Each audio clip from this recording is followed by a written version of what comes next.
He thought divorce would break her, until she returned with the power to end his dynasty. YouTube script, final upgraded version, the 9th of May, 10 target. Some men mistake silence for weakness. Some men mistake patience for defeat.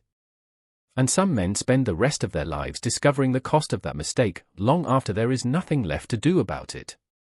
This is the story of Mara Whitfield. A woman who spent 6 years disappearing inside a family that believed worth could be measured in family names and barrel prices. A woman who took every overlooked hour, every dismissed idea, every dinner party where someone spoke over her, and turned it into something none of them ever thought to fear. And this is the story of Holt Calloway. A man who signed a divorce paper the way his family signed every contract. With complete certainty that he was the one holding all the cards. He was wrong. He just did not find out until the cards were already gone. The first thing you need to understand about the Calloway family is that they never intended to be cruel. They were simply people who had been powerful for so long that they had confused power with correctness. 3 generations of oil and gas money in Houston, Texas will do that to a family. It makes them assume that how things are is how things should be, and that people who question that arrangement have simply failed to understand it yet. Reginald Calloway built the modern version of Calloway Energy from a regional operator into a company with pipeline assets across 4 states. He was methodical, politically connected, and deeply convinced that every important decision he had ever made was right, an opinion supported by the fact that he had never been held accountable for the ones that were not. His wife, Cecilia, ran the family the way Reginald ran the company. With complete authority and the unshakable belief that her standards were not preferences, they were facts. Their son Holt had grown up inside all of this and absorbed it the way children absorb everything their parents model. Not through any single lesson, but through the accumulation of 1,000 small moments that taught him, confidence is power, power is your birthright, and people who cannot keep up with that simply were not built for the life you are living. That was the world Mara Whitfield walked into. She was 24 when she met him. A paralegal at a small Houston firm contracted for document review on a pipeline dispute case. Not wealthy. Not connected. From a small town outside Amarillo where her grandmother, Iris Whitfield, had raised her after her parents separated when Mara was 9. Iris had worked as a bookkeeper for 31 years. She kept every receipt, clipped every coupon, and told Mara the same thing every Sunday morning over coffee at the kitchen table. What's in your head is the only thing nobody can repossess. Mara had believed her? She had graduated at the top of her paralegal program, taken every continuing education course she could afford, and landed the Houston position by being, simply, more prepared than anyone else who applied. She was reviewing a document in a hallway when Holt Calloway first saw her. He asked for her name. She gave it without looking up from the file. He was not used to that. 3 months later, they were at dinner. 6 months after that, she was being introduced at Calloway family events as Holt's friend from the law office. Not girlfriend. Not partner. Not Mara. Holt's friend from the law office. She noticed. She always noticed. But she told herself it was just the family adjusting. That things would be different once they knew her better. Things were not different. They were simply more refined in their distance. They married in the spring, 2 years after they met. A ceremony that was smaller than Cecilia had imagined for her son, which Cecilia made quietly clear through a seating arrangement that placed Mara's grandmother Iris at a table near the back of the reception hall. Iris, who had driven 9 hours from Amarillo in her best dress. Iris, who had pressed an envelope into Mara's hand the morning of the wedding and said, "This is for you. Not for the marriage. For you." $80,000 saved over 31 years of bookkeeping. Every cent. Mara had held the envelope for a long time. Then she hugged her grandmother and promised she would use it carefully. In the early months, she tried hard to belong to the world she had married into. She attended the right events. She wore the right things. She learned the names of Reginald's business associates and remembered details about their families, which she used to smooth conversations in ways that made Holt look more socially present than he naturally was. She organized his schedule during 3 separate crisis periods. She proofread regulatory submissions. She sat beside him at dinners where Cecilia introduced her as Holt's wife, never as Mara, never by name, and she swallowed the sting of it before it reached her face. She was good at that. She had been practicing since she was 9 years old. But there was one evening she returned to in her memory for years afterward. A dinner at the Calloway estate, late in their first year of marriage. Reginald had invited 2 members of the Texas Railroad Commission and their spouses. The table was long and polished, and the conversation was about federal environmental regulations that were beginning to show up on the industry's radar, new compliance requirements for emissions output, carbon accounting, long-term liability. Mara had read about it. She had read a great deal about it, actually, because environmental compliance law was a thread that ran through several of the cases her firm had handled, and she had found it genuinely interesting. More than interesting, she had found it important. She understood, from the regulatory language she had reviewed, that the direction of federal policy was not going to reverse. The question was not whether oil and gas companies would eventually face mandatory carbon accounting. The question was when. She said something to that effect, carefully, during a brief pause in the conversation. Cecilia smiled. It was a particular kind of smile. The kind that does not reach the eyes. The kind that arrives already dressed as a compliment. "She's wonderful," Cecilia said to the table, as if Mara had not spoken and was instead a piece of decor being admired. Holt always did have a talent for finding people who make a room feel warmer. The table moved on. Holt did not look at her. Mara picked up her fork and continued eating.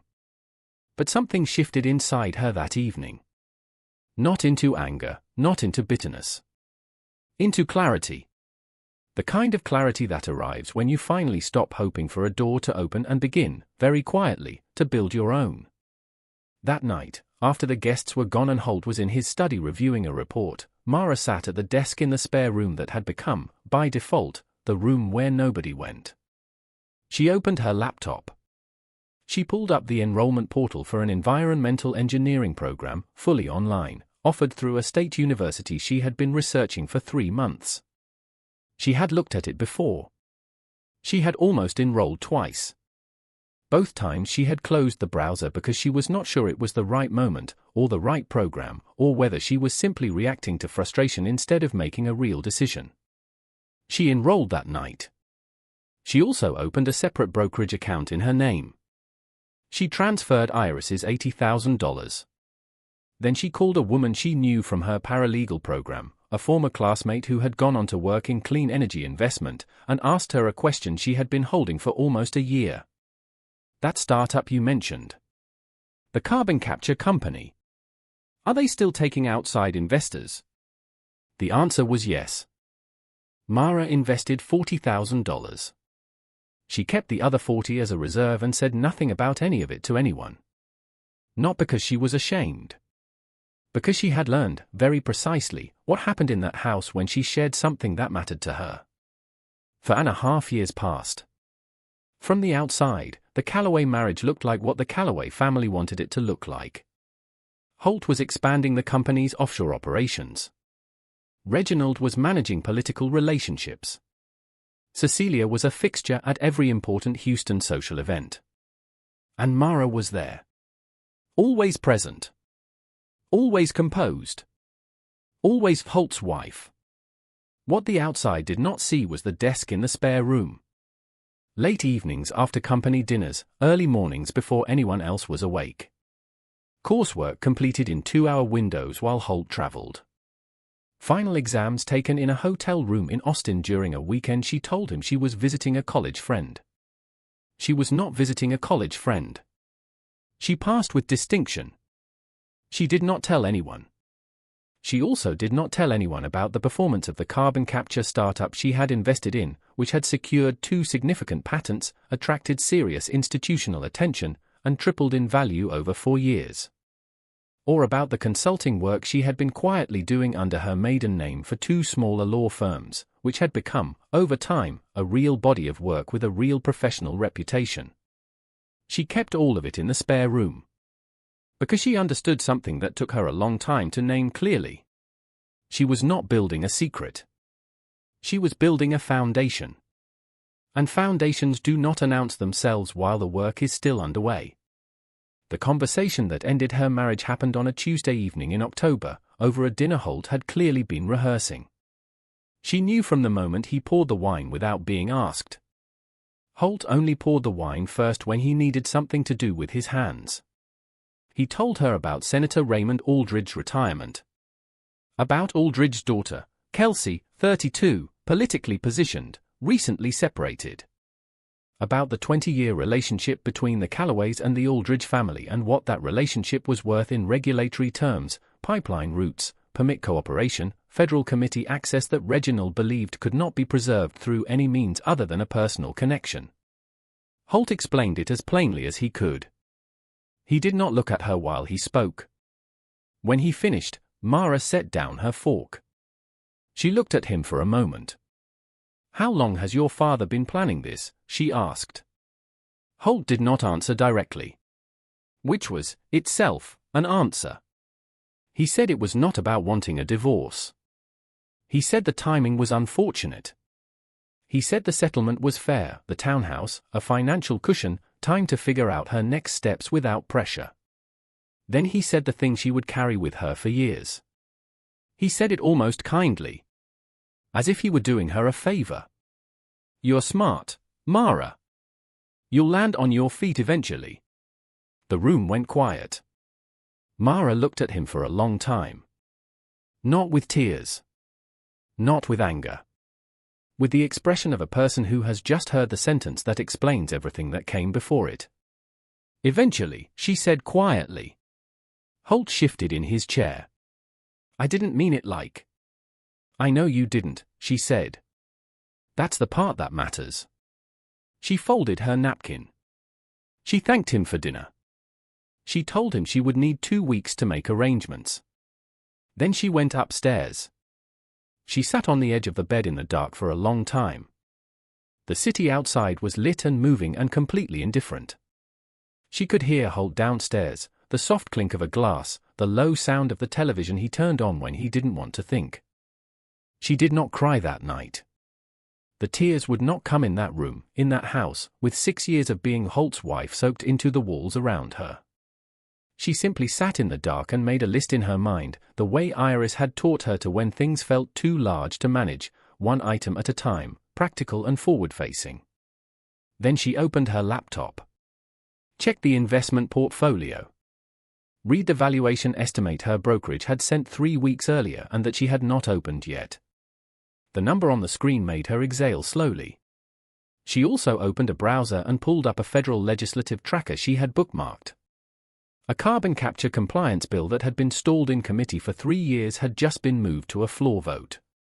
She read the regulatory language until 2 in the morning. Then she closed the laptop and finally, alone in the dark, let herself cry.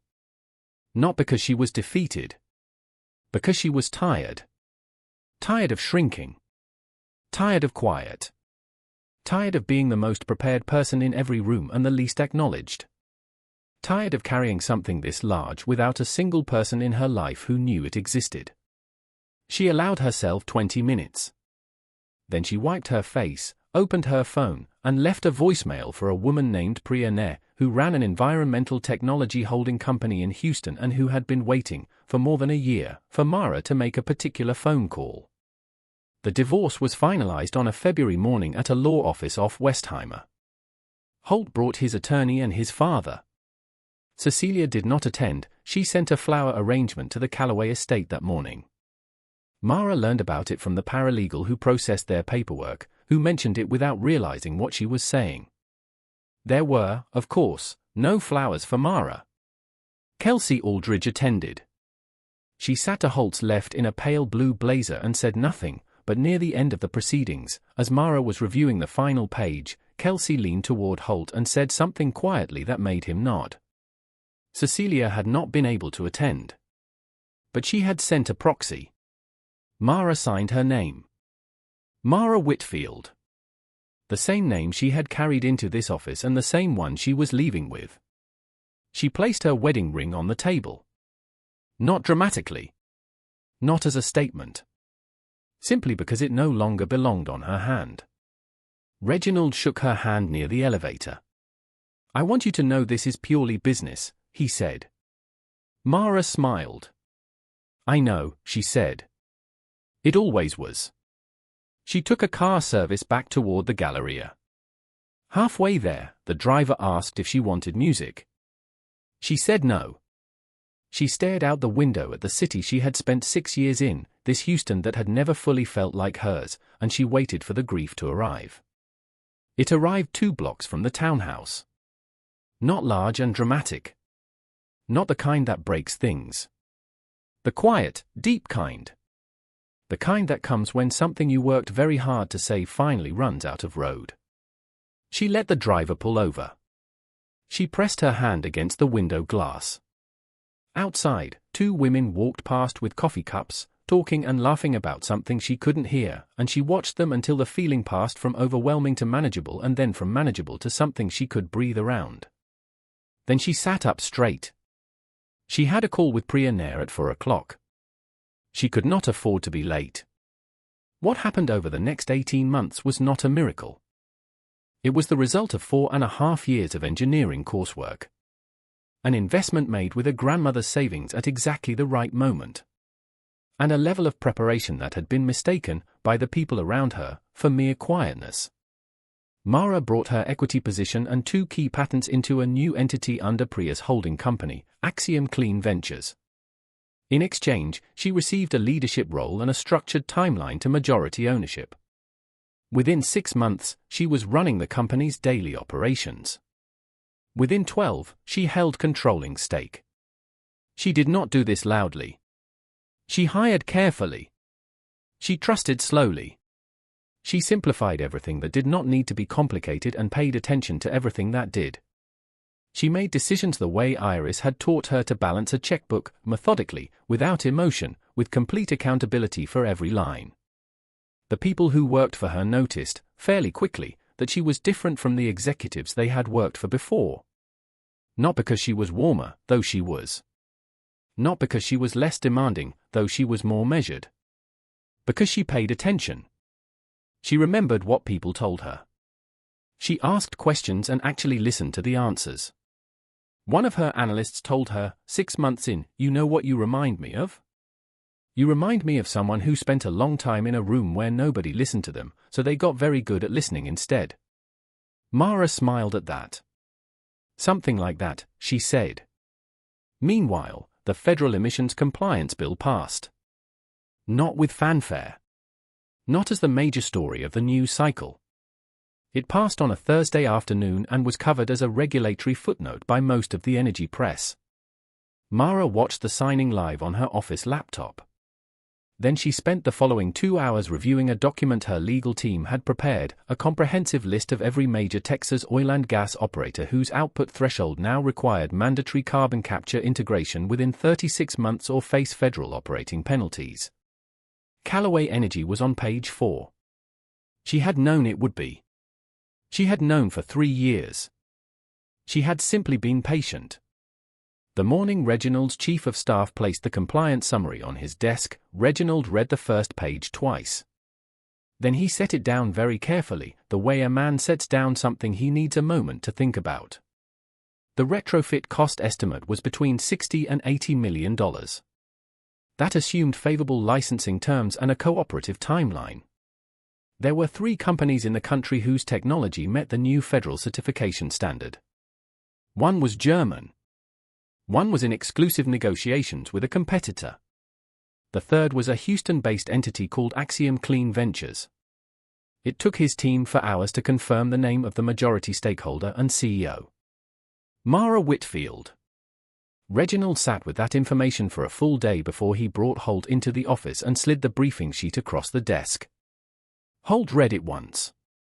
Then he read it again. The room was very quiet.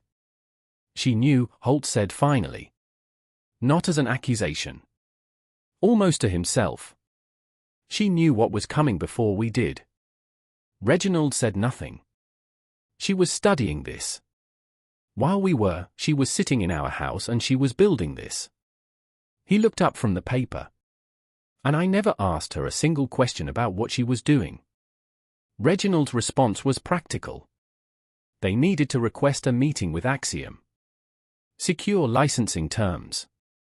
Navigate this as a business matter. Holt put the briefing sheet back on the desk. Call her office, he said. Request a formal meeting. He paused.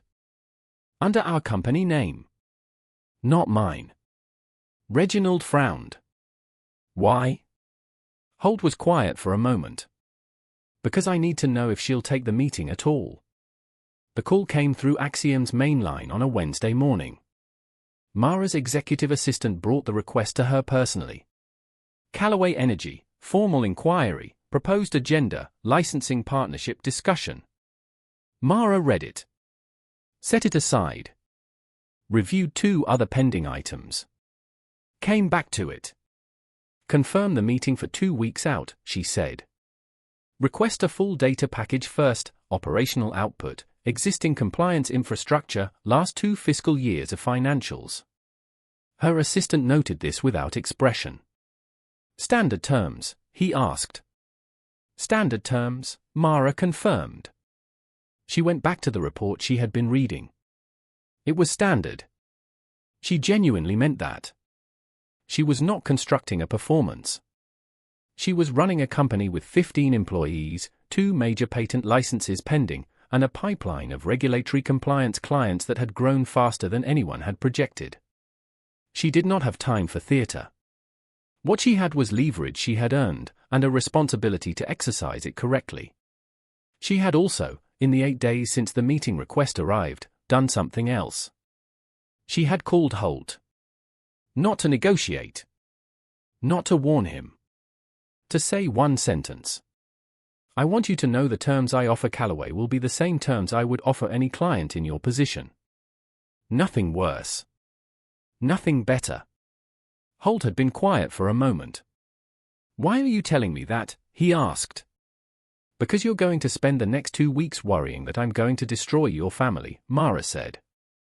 And I wanted to save you the energy. Another pause. Mara. I'll see you at the meeting, she said. Bring your CFO. She hung up. The meeting was on a Friday morning, early March, the kind of Houston spring day that feels like summer is already clearing its throat. The Callaway delegation arrived at 10. Reginald, their general counsel, their CFO, and Holt. Holt. He had come after all. He looked, Mara thought, like a man who had not slept well in some time. Not broken. Not diminished. Just like someone who had been carrying something heavy for long enough that it had started to show in the set of his jaw. She greeted them in the reception area. Professional. Even. Mr. Callaway, she said to Reginald. Mara. He nodded. She let the first name pass without comment. Then she led them into the main conference room and introduced her team. Reginald opened with the standard framing, compliance requirements, industry timelines, Callaway's commitment, interest in a licensing relationship. Mara listened. Then she outlined Axiom's terms. They were fair. They were not punitive, not designed to humiliate, not structured to maximize advantage. They were the terms a company in Axiom's position would offer a client in Callaway's position given the timeline, the risk profile, and the current market. They were, however, significantly more than Callaway had hoped. Their CFO raised objections. Mara's team responded with documentation. Their counsel raised questions about Axiom's bond position. Mara's counsel addressed it directly, the position was legitimate and would not be exercised adversarially. Which means, Mara said, addressing the table directly, you have a clear path forward. We want this to be a working partnership. We want Callaway to meet compliance without disruption. That is genuinely what we are here to build. Reginald looked at her for a long moment. You have built something real, he said. Yes, Mara said simply. I have. He nodded once. The meeting went for 3 hours. Before they broke, Mara's assistant stepped in with a revised scheduling note. Holt had requested a few minutes privately before the delegation departed. The others filed out. Mara poured herself a glass of water and waited. Holt closed the conference room door. He stood there for a moment, which she recognized. It was the way he always stood when he had something to say and had not yet decided on the exact words. "When did you start?" he asked. "The engineering program?" "All of it." Mara set down the glass. "The night your mother told a table of Texas railroad commissioners that I was good at making a room feel warmer." Something moved across his face. "She doesn't." "I know she doesn't mean to be cruel," Mara said. "That's the thing that took me the longest to accept. She truly doesn't. She simply never considered that I was a person with a complete interior life. None of you did. And I stopped needing you to." Holt sat down. He stared at the table. "I asked you once," he said, "in the first year, do you remember? I asked you what you wanted to do. With your career. With your future. And you said you were figuring it out. I remember. I didn't ask again." "No," she said. "You didn't." He looked up at her. "Why didn't you tell me? When you enrolled? When you started investing? Why didn't you say anything?" Mara looked at him steadily. "Because the last time I shared something I cared about in that house, your mother explained to a dinner table that I was decorative. And you didn't say a word." She paused. "So I learned to work in the quiet. And it turned out the quiet was enough." Holt was silent for a long time. "Finally, I didn't see you." "No," Mara said gently. "You didn't." "Is there anything?" He stopped. Started again. "I know the answer. Is there anything left?" Mara looked at him without unkindness. "There is a company that needs your full cooperation to get through the next 18 months, she said. "There are employees at Calloway who did not make any of these decisions and deserve to keep their jobs. There is a licensing agreement on the table that is fair and workable. That is what's left, Holt. That is the thing I'm asking you to protect." He nodded slowly. "And us?" She was quiet for a moment. "There is no us," she said. "There is just the work. Let's do the work well." She gathered her folder. At the door, she paused. "You were right about one thing," she said. He looked up. "I did land on my feet." She held his gaze. "I just didn't need eventually." Then she walked out. The licensing agreement was signed 3 weeks later. The terms were exactly as Axiom had proposed. Calloway received a compliance roadmap that was operationally feasible. Axiom secured the largest domestic licensing deal in certified carbon capture technology that year, a deal that anchored its position in the market and brought for additional major clients into negotiations within the following quarter. The bond position was restructured. The offshore project liability was absorbed into a joint venture arrangement that significantly reduced Calloway's exposure. The company stabilized. 6 months later, a business journal ran a feature on Axiom Clean Ventures. The headline called Mara the engineer who saw the mandate coming. The article was 3,000 words long. It mentioned Calloway Energy once, briefly, as a client. Reginald read it in his office. He did not comment to anyone. But his assistant noted that he cut it out and placed it in a folder in his desk drawer. Holt read it on his phone on a Tuesday morning in the kitchen of the River Oaks house that was much too quiet now. His marriage to Kelsey Aldridge had lasted 14 months before becoming, by mutual agreement, a formality. The alliance it was built on had dissolved before it produced a single return. The house was large and the mornings in it were very long. He read the article twice. Then he did something he had been doing more and more in the months since the conference room conversation. He went to the spare bedroom, now just a storage room, half filled with boxes, and found the flat-pack storage container that held some of Mara's things she had left behind or never come back for. He had meant to call her about it. He had not called. He opened the container. Inside, some books, a few framed photographs, an old scarf. And beneath those things, a manila folder he did not recognize. He opened it. Inside was a 4-year course transcript. Environmental engineering. Distinction in every module. Completed during the years of their marriage. Behind that, handwritten notes. Page after page, dense and careful and organized. Regulatory analysis, patent documentation, investment research. Years of it. Behind that, a printed email thread from a startup's investor relations department, dated early in their marriage. And a deposit confirmation. $40,000. And behind all of that, at the very back of the folder, was a single index card in Iris Whitfield's handwriting, the same careful, slanted hand Mara had described to him once, years ago, as the most reliable thing in her life. It said, "What's in your head is the only thing nobody can repossess." Grandma Iris.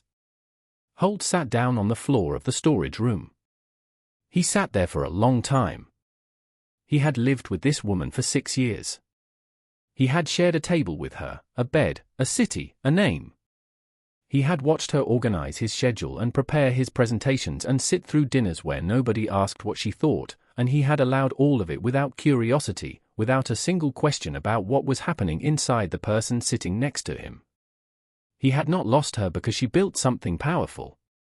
He had lost her long before that, in 100 small moments when he chose not to ask.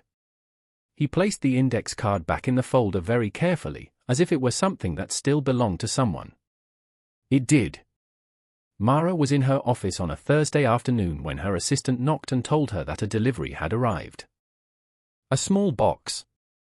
Houston postmark.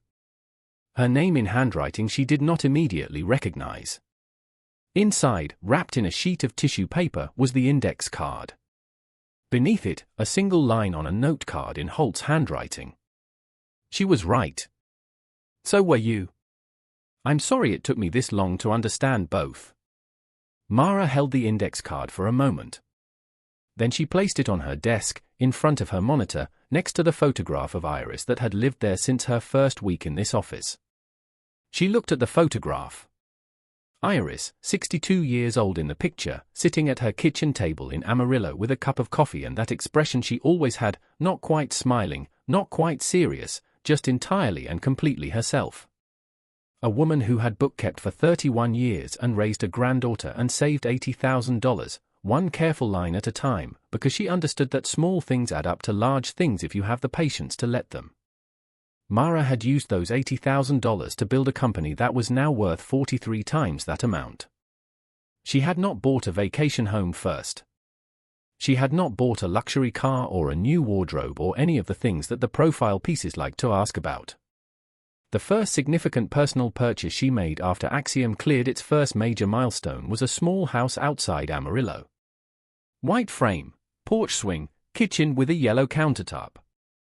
The house where Iris had spent her last years, which had been sold to pay medical bills in the final stretch of her illness.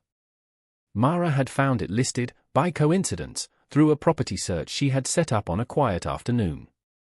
She placed the original patent certificate on the kitchen table where Iris used to count grocery money. She sat in that kitchen for an afternoon with a cup of coffee, alone, and let herself feel the full weight of everything it had taken to get there. Not triumph. Not vindication. Something quieter than either of those. Something that felt, after a very long time, like enough. They say the most dangerous person in any room is not the loudest one. It is the one in the corner who has already done the math. Mara Whitfield had been doing the math for years. While others talked. While others dismissed. While others introduced her as an accessory and spoke over her contributions and assumed her silence was the silence of someone with nothing to say. She had a great deal to say. She simply chose to say it in the language that mattered most. The language of preparation. Of patience. Of a grandmother's savings invested at the exact right moment and 4.5 years of late-night studying in a room where nobody thought to look. Holt Calloway thought the divorce paper gave him his freedom. He did not understand until much later that it had given her hers. And Mara Whitfield, granddaughter of Iris, former paralegal, environmental engineer, CEO, walked into the future with exactly what her grandmother had always promised her she carried. Something no one could repossess. Something she had built in the quiet. Something that was entirely and completely hers.